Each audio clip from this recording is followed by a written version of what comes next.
Bukod sa pagpapanagot sa mga sangkot laban sa katiwalian at korupsyon, inaasahan din ni Senate President Sherwin Gatchalian na mailalatag sa SONA ang mga hakbang para mapasigla ang ekonomiya ng Pilipinas. Yan ang ulat ni Bernard Ferrer. Ekonomiya at paglaban sa korupsyon. Itong ilan sa mga inaasahan ni Senate President Sherwin Gatchalian na tatalakayin sa ikalimang State of the Nation Address o SONA ni Pangulong Ferdinand R. Marcos Jr. sa Lunes, July 27. Ayon kay Gatchalian, mahalagang mailahad ng Pangulo ang mahakbang kung paano mapapasiglang ekonomiya ng bansa na susi sa poverty reduction. Inaasahan din niya ang paglalatag ng mahakbang para hindi na maulit ang kontrobersya sa flood control projects.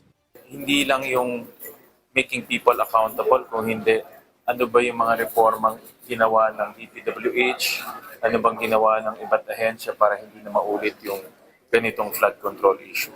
Nag-umpisa yan with the budget, yung 2026, we put in a lot of safeguards in the budget.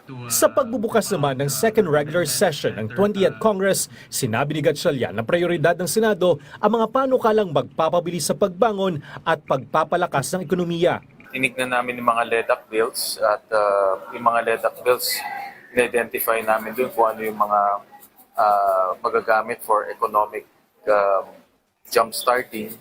At tinignan din namin yung mga batas na pwedeng gamitin for social safety nets tulad ng AIX bill, tulad ng Giatic Hospital.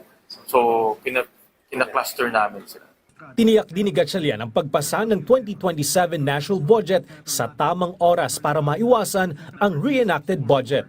Ayon kay Gatchalian, agad na isasagawa ng Senado ang briefing ng Development Budget Coordination Committee o DBCC at mga pagdinig sa pambansang budget sa oras na maisumite ng Executive Department, ang National Expenditure Program o NEP. Well, work with the chairman, si Senator JV, kung paano natin i-schedule mabuti. Pinag-aaralan naman ng Senado ang pag-upa ng ilang silid sa Philippine International Convention Center o PICC para sa mga pagdinig sa national budget. Kasalukuyan kasing ginagamit ang ilang silid ng Senado para sa impeachment trial ni Vice President Sara Duterte.